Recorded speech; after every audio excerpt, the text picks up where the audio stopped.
திருநெல்வேலியில் போலீசாரை அரிவாளால் வெட்டிய சிறுவன் மீது துப்பாக்கிச்சூடு நடத்தப்பட்ட சம்பவம் பரபரப்பை ஏற்படுத்தியுள்ளது. இதுகுறித்து போலீஸ் தரப்பில் விளக்கம் அளிக்கப்பட்டுள்ளது. அதில் திருநெல்வேலி மாவட்டம் பாப்பாக்குடி காலனி சமத்துவபுரத்தை பூர்வீகமாக கொண்டவர் சண்முகசுந்தரம். இவருடைய மகன் சக்திகுமார். இவர் தற்போது ரஸ்தாவூர் என்ற பகுதியில் குடியிருக்கிறார். நேற்றிரவு பாப்பாக்குடி கிராமத்தில் மாற்று சமூகத்தைச் சேர்ந்த 2 சிறுவர்கள் சக்திகுமாரை வரவழைத்து, நாங்கள் செய்யும் ரவுடித்தனம் குறித்து போலீசாருக்கு எப்படி தெரிவிக்கலாம் என கேட்டு அவரை அரிவாளால் சரமாரியாக வெட்டியுள்ளனர். இதில் பலத்த காயமடைந்த சக்திகுமார் அங்குள்ள ஒரு வீட்டிற்குள் சென்று தஞ்சம் அடைந்துவிட்டார்.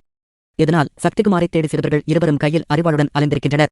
அந்நேரம் அங்கு ரோந்து பணியில் ஈடுபட்டிருந்த காவல் உதவி ஆய்வாளர்களான ரஞ்சித் மற்றும் முருகன் இதுபற்றி தகவலறிந்து சம்பவ இடத்துக்கு சென்றுள்ளனர். அப்போது அரிவாளுடன் ஓடிய 2 சிறுவர்களை போலீசார் விரட்டியபோது காவலர்களையும் சிறுவர்கள் அரிவாளால் வெட்டினர். இதில் சிறப்பு படை காவலர் ரஞ்சித்துக்கு காலில் காயம் ஏற்பட்டது. எனவே தங்களை தற்காத்துக் கொள்ள காவலர்கள் இருவரும் ஒரு வீட்டிற்குள் சென்று கதவை பூட்டிக் கொண்டனர். அவர்கள் இருக்கும் இடத்தை அறிந்த சிறுவர்கள் அந்த வீட்டின் கதவை உடைக்க முயற்சித்துள்ளனர். இதனால் தாங்கள் தஞ்சம் புகுந்த வீட்டிலிருந்த பெண் மற்றும் குழந்தைகளையும் காப்பாற்றும் நோக்கில் போலீசார் கதவை நோக்கி துப்பாக்கியால் சுட்டனர். இதில் ஒரு சிறுவனுக்கு மார்பில் காயம் ஏற்பட்டதில் அங்கேயே விழுந்துள்ளான். மற்றொரு சிறுவனோ துப்பாக்கி சத்தம் கேட்டதும் அங்கிருந்து தப்பி ஓடியுள்ளான். இதனைத் தொடர்ந்து காயமடைந்த சிறுவன் திருநெல்வேலி அரசு மருத்துவமனையில் சிகிச்சைக்காக சேர்க்கப்பட்டார். தப்பியோடிய மற்றொரு சிறுவனும் பிடிபட்டுள்ளான். சிறுவர்கள் தாக்கியதில் காயமடைந்த காவலரும் மருத்துவமனையில் சிகிச்சை பெற்று வருகிறார். விசாரணையில் ஏற்கனவே இந்த சிறுவர்கள் மீது பாப்பாக்குடி காவல் நிலையத்தில் பெட்ரோல் குண்டுவீச்சு உள்ளிட்ட 4 வழக்குகள் நிலுவையில் இருப்பது தெரியவந்தது.